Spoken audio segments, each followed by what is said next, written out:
तो आज की इस वीडियो में हम समझने जा रहे हैं मैथ्स की एक और इम्पोर्टेंट थ्योरम, बेहतरीन थ्योरम कह सकते हैं इसको, जिसे रोली थ्योरम के नाम से जाना जाता है। हमारी बुक में चैप्टर नंबर 5 में थ्योरम 6 के नाम से इसको दिया गया है। ठीक है, तो ये तो इसकी डेफिनेशन लिखी हुई है। अगर मैं तुम्हें अभी ये डेफिनेशन पढ़ के सुनाऊंगा ना तो तुम्हारी समझ में कुछ नहीं आने वाला, जब तक मैं तुम्हें इसको ज्योमेट्रिकली ग्राफ बनाकर नहीं समझाऊंगा तब तक ये डेफिनेशन तुम्हें बिल्कुल भी समझ में नहीं आने वाली। तो सबसे पहले मैं जल्दी से इसका ग्राफ बनाता हूँ। तो इस थ्योरम को अच्छी तरह से समझने के लिए यहाँ पे मैंने एक फंक्शन का ग्राफ बना दिया है। हम मान लेते हैं कि ये जो फंक्शन है ये रिप्रेजेंट होगा F X is equal to Y से। जब भी हम किसी फंक्शन को रिप्रेजेंट करते हैं तो हमेशा ऐसे ही करते हैं, F X is equal to Y. इस ग्राफ को बनाने के बाद हम इस ग्राफ के ऊपर दो पॉइंट लेंगे एक दूसरे के ठीक सामने। एक पॉइंट ए लेंगे और इसके ठीक सामने दूसरा पॉइंट लिया जाएगा बी, इसके बिल्कुल ठीक सामने। ठीक है, अब ये जो पॉइंट ए और ये पॉइंट बी है इनको हम इस तरीके से दिखा भी सकते हैं कि यहाँ से लेके यहाँ तक की जो दूरी है वो कितनी है, ए। तो ये वाली जो डिस्टेंस है इसे हम क्या कहेंगे, एफ ए कहेंगे। आपको याद होगा कि जब यहाँ से यहाँ तक हम एक्स लेते थे तो ये वाली जो डिस्टेंस होती थी ये, इसको हम क्या कहते थे, एफ एक्स कहते थे। इसी तरह से यहाँ से लेके वहाँ तक की डिस्टेंस अगर बी ले ली जाए, क्योंकि ये पॉइंट बी है, अगर यहाँ से लेके यहाँ तक की डिस्टेंस को b माना जाए तो ये वाली जो डिस्टेंस होगी ये क्या होगी, एफ बी होगी। एक चीज़ आप और नोटिस करिए कि क्या ये वाली दूरी इस वाली दूरी के इक्वल है, बिल्कुल है। तो हम आसानी से कह सकते हैं कि एफ ए जो है वो यहाँ पर किसके इक्वल है, एफ बी के। तो सबसे पहले आप क्या करेंगे कि मैंने क्या किया, मैंने एक function F X is equal to Y का ग्राफ यहाँ पे बना दिया और उस ग्राफ के ऊपर दो पॉइंट ए और बी इस तरीके से लिए कि एफ ए जो है वो एफ बी के क्या हो जाए, इक्वल। ठीक है, अब हम सबसे पहले ये देखेंगे कि क्या इन दोनों पॉइंट के बीच में हमारा जो फंक्शन है वो कंटिन्यूस है या फिर नहीं है। तो अगर देखो तुम्हें कोई सवाल दिया रहता है उसमें कंटिन्यूटी चेक करनी होती है, तुम L H L R H L पता नहीं क्या क्या निकालते हो, बहुत सारी चीज़ें करते हो। लेकिन अगर तुम्हें किसी फंक्शन का ग्राफ देकर पूछा जाए कि ये फंक्शन कंटिन्यूस है या नहीं है तो तुम क्या करोगे, तुम ये देखोगे उसमें बीच में कहीं ब्रेक तो नहीं आ रहा, कहीं से वो टूटा हुआ ग्राफ तो नहीं है। तो हमें तो साफ दिखाई दे रहा है कि ए से लेकर बी तक हमारा फंक्शन पूरी तरह से क्या है, कंटिन्यूस है, क्योंकि इसमें कहीं भी कोई ब्रेक नज़र नहीं आता।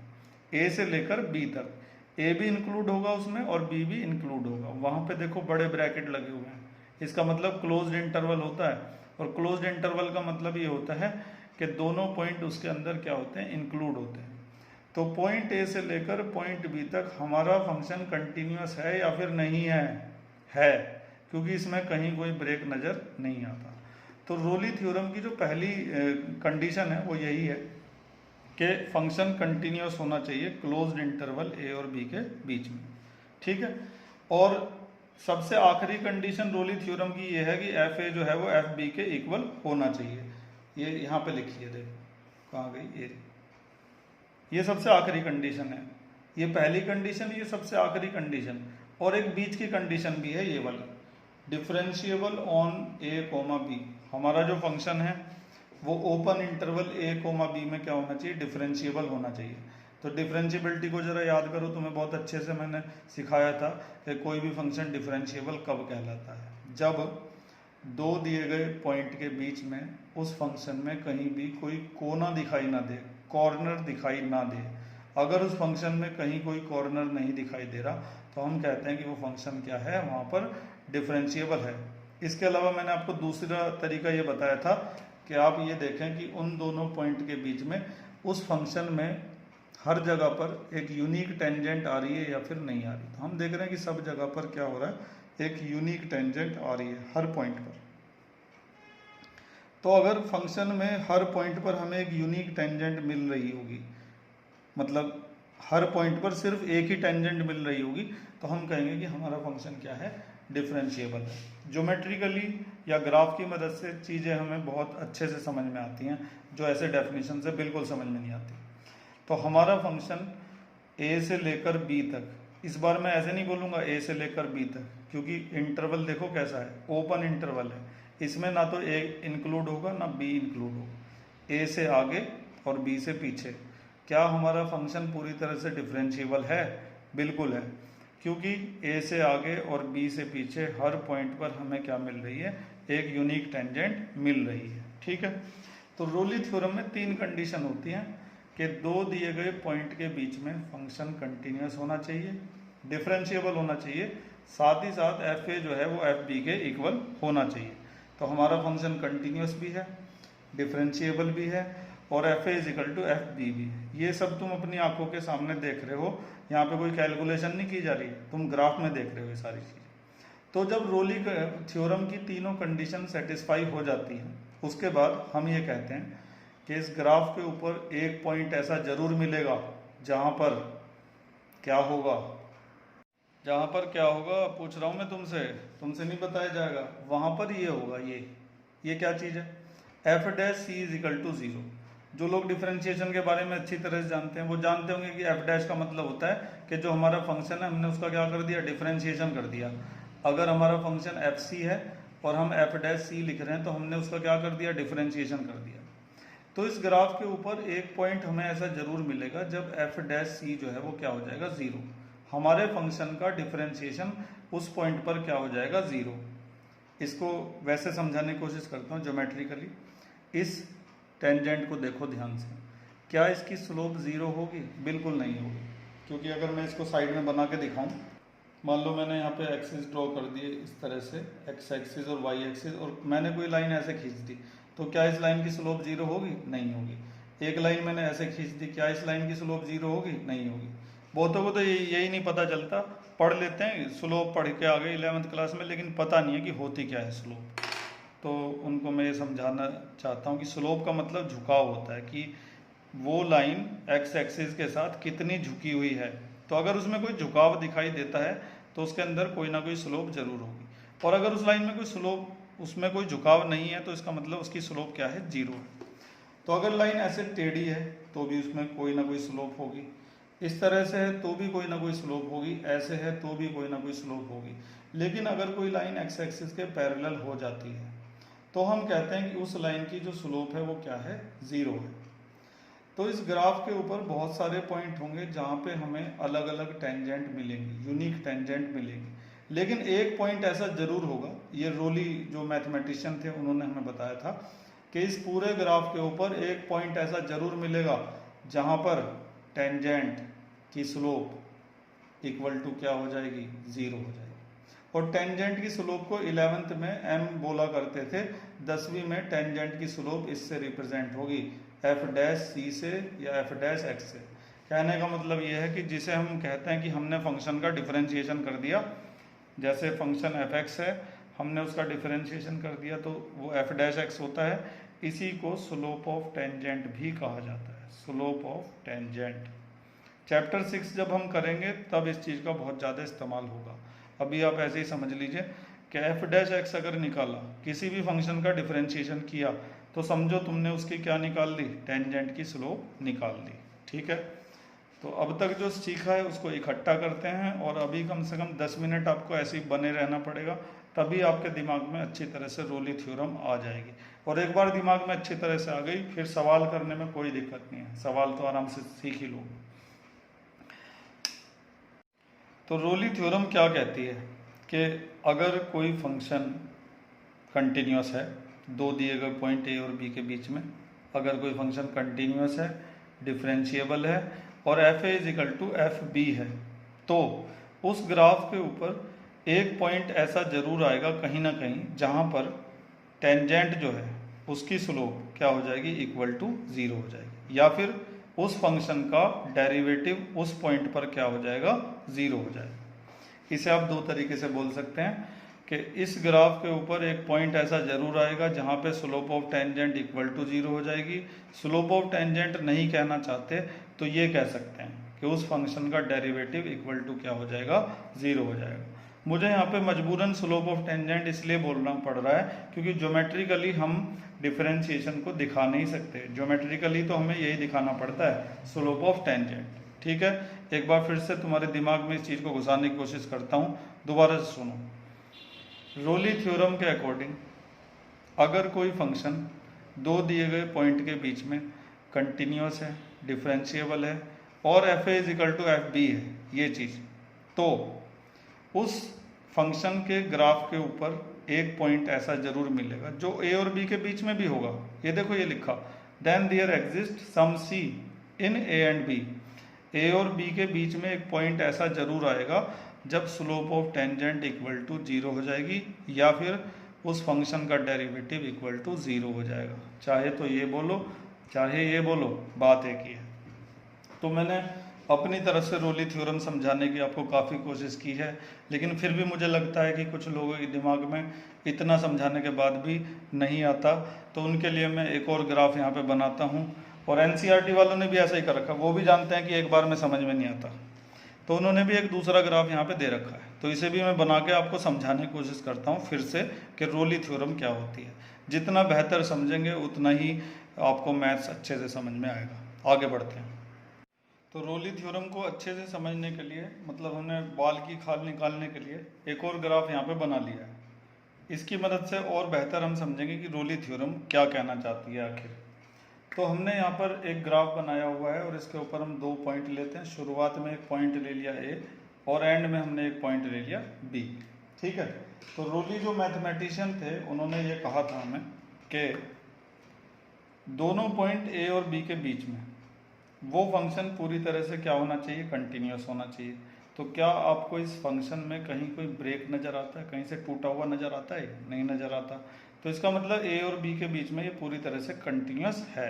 रोली थ्योरम की पहली कंडीशन सेटिस्फाई हो रही है। यह है ना पहली कंडीशन कि कंटिन्यूस होना चाहिए ए और बी के बीच में हमारा फंक्शन। दूसरी यह है कि डिफरेंशिएबल होना चाहिए, तो वो भी देख लेते हैं। तो हमें कैसे पता चलेगा कि यहाँ से लेके यहाँ तक हमारा फंक्शन डिफरेंशिएबल है? उसके लिए हम ये देखेंगे सिंपल सी चीज़ कि इस फंक्शन में कहीं कोई कोना तो दिखाई नहीं दे रहा। तो मुझे तो इसमें कहीं कोई कोना नज़र नहीं आ रहा। इस टाइप का कोना होता है ऐसा, तो इसमें ऐसा कोई कोना हमें नज़र नहीं आता। या फिर दूसरा तरीका यह है कि हर पॉइंट पे टेंजेंट निकाल के देखो, यूनिक टेंजेंट अगर आ रही होंगी हर जगह, तो ये फंक्शन क्या कहलाएगा, डिफरेंशिएबल कहलाएगा। मान लो यहाँ मैंने एक पॉइंट ले लिया और उस पर सिर्फ एक ही टेंजेंट ड्रॉ हुई, तो इसका मतलब यहाँ पे ये फंक्शन क्या है, डिफरेंशिएबल है। एक पॉइंट पर एक ही टेंजेंट ड्रॉ होनी चाहिए, तभी फंक्शन क्या होता है, डिफरेंशिएबल होता है। तो ए और बी के बीच में हर पॉइंट पर एक ही टेंजेंट ड्रॉ होगी, इसलिए ए और बी के बीच में हम कह सकते हैं कि हमारा फंक्शन डिफरेंशिएबल भी है। तो ये दूसरी कंडीशन सेटिस्फाई हो गई। तीसरी कंडीशन ये है कि एफ ए जो है वो एफ बी के इक्वल होना चाहिए। अब देखो जरा, यहाँ से यहाँ तक की दूरी ए है और यहीं पर एफ ए भी हो जाएगा, क्योंकि ए पॉइंट भी यहीं है तो एफ ए भी तो यहीं पे होगा। और यहाँ से एक चीज़ और मैं तुम्हें बताना चाहता हूँ, एफ ए जो है वो किसको रिप्रेजेंट करता है? अगर यहाँ से यहाँ तक ए है तो एफ ए किसको रिप्रेजेंट करेगा कि वाई पे हम कितना चले हैं। अब इस पॉइंट की अगर बात की जाए तो वाई पे तो हम चल ही नहीं रहे ना, तो वाई क्या हो जाएगा, 0 हो जाएगा। तो अगर यहाँ से यहाँ तक ए है तो एफ ए यहाँ पर क्या हो जाएगा, 0। यहाँ से लेकर यहाँ तक बी है तो एफ बी कितना हो जाएगा। अगर पॉइंट यहाँ पर है इस जगह, तो यहाँ तो हम एक्स एक्सिस के ऊपर ही हैं, एक्स एक्सिस के ऊपर वाई की वैल्यू क्या होती है, 0 होती है। तो क्या F A F B equal हुए कि नहीं हुए, क्योंकि एफ ए भी 0 है और एफ बी भी क्या है, 0। तो हमें साफ दिख रहा है कि एफ ए जो है वो किसके इक्वल है, एफ बी के। तो रोली थ्योरम की तीसरी कंडीशन भी सेटिस्फाई हो गई। तीनों कंडीशन सेटिस्फाई होने के बाद फंक्शन कंटिन्यूस भी हो गया, डिफरेंशिएबल भी हो गया, F A is equal to F B भी हो गया। अगर तीनों कंडीशन सेटिस्फाई हो जाती हैं तो क्या होता है, तो ये होता है कि इस ग्राफ के ऊपर हमें कम से कम एक पॉइंट ऐसा जरूर मिलेगा जहां पर स्लोप ऑफ टेंजेंट जो है वो इक्वल टू क्या हो जाएगी, 0 हो जाएगी। ये पॉइंट है, इसके ऊपर एक टेंजेंट ड्रॉ कर दी, क्या इस टेंजेंट की स्लोप 0 नहीं होगी? बिल्कुल होगी, क्योंकि ये टेंजेंट एक्स एक्सिस के क्या है, पैरेलल है। उसने बोला था कम से कम एक पॉइंट होगा ऐसा, ज़्यादा से ज़्यादा 1000 पॉइंट भी हो सकते हैं। देखो एक पॉइंट यहाँ भी तो है ऐसा, अगर तुम इसके ऊपर टेंजेंट ड्रॉ करोगे इस पॉइंट के ऊपर, तो यहाँ पर भी टेंजेंट की स्लोप क्या हो जाएगी, 0 हो जाएगी। तो रोली ने बोला था कम से कम एक पॉइंट, ज़्यादा से ज़्यादा कितने भी पॉइंट हो सकते हैं ए और बी के बीच में जहाँ पर slope of tangent equal to 0 होगी। या फिर दूसरे शब्दों में कहें कि एफ डैश, मान लो ये पॉइंट सी है तो एफ डैश सी क्या हो जाएगा, 0। मैंने अभी पिछले पेज पर ही समझाया था, स्लोप ऑफ टेंजेंट या फिर उस फंक्शन का डिफरेंशिएशन, दोनों एक ही बात होती है। तो समझने वालों के लिए ना इतना काफ़ी है। इतना समझाने के बाद तो किसी की भी समझ में आ सकता है। मुझे लगता है कि आपको रोली थ्योरम अच्छी तरह से अब क्लियर हो गई होगी। अब हम इस डेफिनेशन को पढ़ सकते हैं। अब हमारी समझ में डेफिनेशन आ जाएगी। एफ एक फंक्शन है जिसका ये डोमेन है, ये कोडोमेन है, इनके बीच अगर वो कंटिन्यूअस है, डिफरेंशिएबल है, F A is equal to F B है, ये तो छोड़ो, A and B are real number दे रखा है, इसको छोड़ते हैं। Then there exist some C, तब ए और बी के बीच में एक सी एग्जिस्ट करेगा such that F dash C is equal to zero, जहां पर एफ डैश सी जीरो हो जाएगा या फिर slope of tangent equal to zero हो जाएगी। मैं इससे ज़्यादा तुम्हें समझा नहीं सकता, बहुत हो गया बस।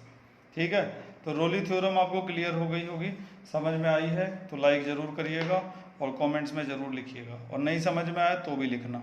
ठीक है, आगे बढ़ते हैं। चलिए खैर, तो ये हमारी एक्सरसाइज है 5.8 और ये उसका पहला सवाल है। लिखा हुआ है कि verify the Rolle theorem for the function this and x belongs to -4 to 2 और क्लोज इंटरवल दिया गया है, यानी कि -4 और 2 दोनों इसके अंदर क्या होंगे, इंक्लूड होंगे। ठीक है, तो रोली थ्योरम की अभी अभी हम 3 कंडीशन पढ़कर आए हैं कि हमारा फंक्शन कंटिन्यूस भी होना चाहिए, डिफरेंशिएबल भी होना चाहिए और ये भी होना चाहिए F A is equal to F B. अगर तीनों चीज़ें सेटिस्फाइड हो जाती हैं तो उसके बाद एक तीसरा पॉइंट सी एग्जिस्ट करता है और भी बहुत कुछ होता है। ठीक है, तो पहले देख लेते हैं कि क्या तीनों कंडीशन सेटिस्फाई हो रही हैं या फिर नहीं हो रही।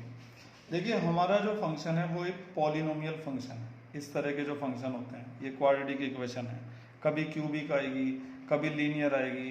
तो जब भी तुम्हें दिख जाए कि वो एक पॉलिनोमियल फंक्शन है तो तुम उसके बारे में ये लिखना कि given function is being a polynomial function, therefore it is continuous in the given interval and differentiable in the given interval. इतना ही लिखना है बस, ना तो उसे कंटिन्यूअस प्रूव करके दिखाना, ना उसे डिफरेंशिएबल प्रूव करके दिखाना। वैसे तुम कर सकते हो अगर तुम्हारे पास ज़्यादा टाइम आ रहा है या सवाल ज़्यादा नंबर का है, मान लो 4 नंबर का सवाल है, तो फिर तो तुम इस फंक्शन को कंटिन्यूअस भी प्रूव करके दिखाओगे और डिफरेंशिएबल भी प्रूव करके दिखाओगे। तुम क्या करोगे कि -4 और 2 के बीच का कोई भी पॉइंट ले लोगे और वहाँ पे इस फंक्शन का LHL RHL निकालोगे, जिससे ये कंटिन्यूअस हो जाएगा। LHD RHD निकालोगे, उससे ये डिफरेंशिएबल प्रूव हो जाएगा। लेकिन इस एक्सरसाइज के सवाल ज़्यादातर देखा गया है कि 2 नंबर से ज़्यादा के नहीं आते, तो ऐसे केस में केवल इतना लिखना काफ़ी होता है कि ये एक पॉलिनोमियल फंक्शन है, इसलिए ये फंक्शन इस इंटरवल में कंटिन्यूअस भी होगा और डिफरेंशिएबल भी होगा। तो 2 कंडीशन तो हमने सेटिस्फाई कर दी। अब तीसरी कंडीशन ये है कि एफ ए जो है वो एफ बी के इक्वल होना चाहिए। ये ए है और ये बी है, तो पहले मैं एफ ए निकालने जा रहा हूँ, आप ध्यान से देखिएगा पूरे फोकस के साथ, क्योंकि ये है एक्सरसाइज का पहला सवाल। एफ ए निकालना है, तो एफ एक्स अगर ये है तो एफ ए क्या होगा, -4 का स्क्वायर 2 × -4 और -8। ठीक है, सॉल्व करते हैं। 4 का स्क्वायर 16, 2 4 जा 8 और माइनस का 8 प्लस का 16 माइनस का 16, तो क्या आ गया, 0 आ गया। एफ ए की वैल्यू क्या आ गई, 0 आ गई। अब हम निकालने जा रहे हैं एफ बी की वैल्यू। तो एफ बी का मतलब है कि हमें F2 निकालना है। ये A है और ये B है, तो जब F2 निकालेंगे तो यहाँ पे जहाँ जहाँ पे x है वहाँ पे 2 रख देंगे। 2 का स्क्वायर प्लस 2 × 2 और -8। ठीक है, और इसको भी सॉल्व करेंगे। 2 का स्क्वायर 4 प्लस 4 -8 और ये भी कितना आ गया, 0 आ गया। तो इसका मतलब ये हुआ कि F-4 जो है वो किसके इक्वल आ गया, F2 के इक्वल आ गया। तो अभी तक हमने रोली थ्योरम की तीनों कंडीशंस को सेटिस्फाई कर दिया है। हमारा फंक्शन एक पॉलिनोमियल फंक्शन था, इसीलिए वो हमेशा क्या होगा, कंटिन्यूअस होगा। ये लिखा कंटिन्यूअस, और क्योंकि वो पॉलिनोमियल है इसलिए वो डिफरेंशिएबल भी होगा। कंटिन्यूअस भी है, डिफरेंशिएबल भी है और F A is equal to F B भी है। तो एक पॉइंट एग्जिस्ट करेगा सी इन दोनों के बीच में, सच दैट एफ डैश सी क्या हो जाएगा, 0 हो जाएगा। अब एफ डैश सी निकालने के लिए पहले हमें क्या निकालना पड़ेगा, एफ डैश एक्स निकालना पड़ेगा, क्योंकि इसमें डैश लगा है तो डैश का सीधा मतलब क्या है, डिफरेंशिएशन है। तो हमें इस फंक्शन का डिफरेंशिएशन करना पड़ेगा, तो करते हैं।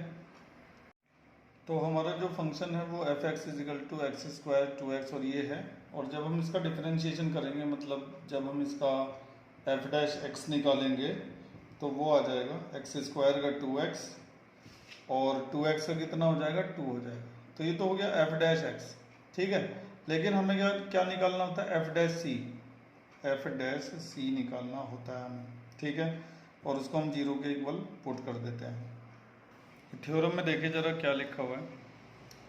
अगर कोई फंक्शन कंटिन्यूअस है, डिफरेंशिएबल है और F A is equal to F B है, तो क्या करते हैं कि then there exist some C, तब एक सी एग्जिस्ट करता है ए और बी के बीच में होता है वो हमेशा, such that F dash C is equal to 0। यानी कि हमें एफ डैश सी को निकालकर उसको किसके इक्वल पुट करना पड़ेगा, 0 के। तो एफ डैश सी को हमने निकाल के एफ डैश सी को 0 के इक्वल रख दिया। अगर एफ डैश एक्स ये है तो एफ डैश सी क्या होगा, 2c plus 2 is equal to 0। अब 2 उधर जाके माइनस हो जाएगा, तो 2c इज इक्वल टू क्या आ जाएगा, माइनस का 2, फिर 2 से वो डिवाइड हो जाएगा तो माइनस का 1।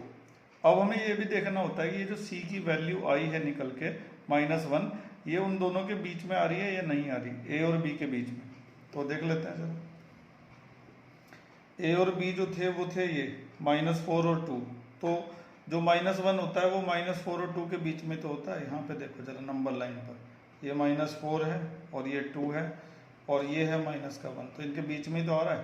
तो इस तरह से रोली थ्योरम जो है वो वेरीफाई हो चुकी है। पूरा फिर से समझने की कोशिश करते हैं, क्योंकि पहला सवाल एक्सरसाइज का दिमाग ज़्यादा लगाना पड़ेगा। हमें एक फंक्शन दिया गया था जिसमें रोली थ्योरम को हमें वेरीफाई करना था। तो जब भी रोली थ्योरम को वेरीफाई करना होता है तो उसके लिए 3 कंडीशन होती है। पहले उनको सेटिस्फाई होना जरूरी है। फंक्शन कंटिन्यूअस होना चाहिए, डिफरेंशिएबल होना चाहिए। अब क्योंकि ये एक पॉलिनोमियल फंक्शन था इसलिए ये कंटिन्यूअस भी होगा और डिफरेंशिएबल भी होगा, ठीक है। और आप इसे प्रूव करके भी दिखा सकते हैं अगर सवाल ज़्यादा मार्क्स का आता है एग्जाम में, तो LHL, RHL, LHD, RHD करके, ठीक है। 2 चीज़ें हो गई थी। उसके बाद हमें ये दिखाना था कि एफ ए जो है वो एफ बी के इक्वल आ रहा है या नहीं आ रहा। तो हमने पहले इस पॉइंट को लेकर एफ ए निकाला, फिर इस पॉइंट को लेकर एफ बी निकाला, और फिर हमने ये दिखाया कि दोनों की वैल्यू 0 आ रही है, तो इसका मतलब एफ ए जो है वो एफ बी के क्या है, इक्वल। तो रोली थ्योरम की तीनों कंडीशन जब सेटिस्फाई हो जाती हैं, कंटिन्यूअस हो जाता है, डिफरेंशिएबल हो जाता है, F A is equal to F B हो जाता है, तो हम लिखते हैं then there exist some C between A and B such that F dash C is equal to 0। इसके लिए हमें क्या करना पड़ता है कि फंक्शन का डिफरेंशिएशन निकालना पड़ता है। एफ डैश सी का मतलब उसका डिफरेंशिएशन हुआ। तो हमारा जो फंक्शन था पहले हमने उसका डिफरेंशिएशन कर दिया, ये आ गया, फिर इसमें सी रख दिया एक्स की जगह पर, ठीक है। अब एफ डैश सी को 0 के इक्वल रखेंगे थ्योरम के अकॉर्डिंग, रोली थ्योरम के अकॉर्डिंग। एफ डैश सी की वैल्यू इसके हिसाब से क्या बनेगी, 2c प्लस 2 बनेगी, इक्वल टू 0 रखा, तो c की वैल्यू -1 आ गई। अब ये जो c की वैल्यू है ये उन दोनों के बीच में आनी चाहिए, a और b के बीच में। तो हमने देखा कि a और b के बीच में ही आ रही है। तो इस तरह से रोली थ्योरम पूरी तरह से वेरीफाई हो गई। पहले तो उसकी 3 कंडीशंस को सेटिस्फाई किया, उसके बाद जो हमारा कांस्टेंट निकल कर आया वो a और b के बीच में ही निकल कर आया। तो इससे रोली थ्योरम पूरी तरह से वेरीफाई हो जाती है। और ज्योमेट्रिकली रोली थ्योरम क्या होती है ये आपको अच्छी तरह से समझाया जा चुका है। तो उम्मीद है कि रोली थ्योरम के बारे में बताई गई सारी बातें आपकी समझ में आ गई होंगी।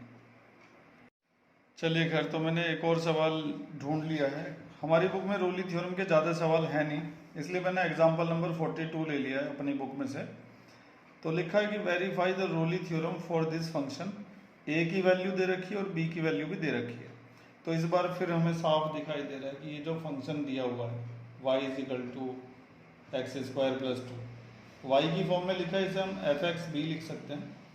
आप साफ देख पा रहे होंगे कि ये फंक्शन एक पॉलिनोमियल फंक्शन है, और पॉलिनोमियल फंक्शन एवरीवेयर कंटिन्यूअस और डिफरेंशिएबल होते हैं। तो इसके बारे में हम डायरेक्ट लिख सकते हैं, और आपका मन करे प्रूव करने का इसको कंटिन्यूअस या डिफरेंशिएबल तो आप बिल्कुल कर सकते हैं, कोई आपको रोक नहीं रहा, ठीक है। लेकिन मैं तो यहाँ पे डायरेक्ट लाइन लिखने वाला हूँ। तो मैंने इस तरह से लिख दिया है कि we know that a polynomial function is everywhere differentiable and continuous, so given function F X is equal to X square plus 2 is differentiable and continuous on -2, open interval for differentiable and -2, +2 closed interval for continuous. ये बात ध्यान रखने वाली है, continuous के लिए closed interval का इस्तेमाल होगा और डिफरेंशिएबल के लिए ओपन इंटरवल का। मैंने आपको पीछे समझा दिया था कि डिफरेंशिएबल के लिए ओपन इंटरवल का इस्तेमाल क्यों किया जाता है, क्योंकि अगर हम क्लोज्ड इंटरवल ले लेंगे तो उसमें ये पॉइंट इंक्लूड हो जाएंगे और ऐसे केस में हमें उस ग्राफ के अंदर कॉर्नर मिल जाएगा, जिसकी वजह से हमारा ग्राफ डिफरेंशिएबल नहीं रह जाएगा। अगर आपने वो नहीं देखा है तो दोबारा से उसको देख लीजिए। चलिए खैर, तो हमारा फंक्शन अब कंटिन्यूस भी है और डिफरेंशिएबल भी है। अब तीसरी कंडीशन बाकी रह गई है, अब हम निकालने जा रहे हैं एफ ए। एफ ए का मतलब है हमें एफ टू निकालना पड़ेगा माइनस का, उसके बाद हम एफ बी निकालेंगे।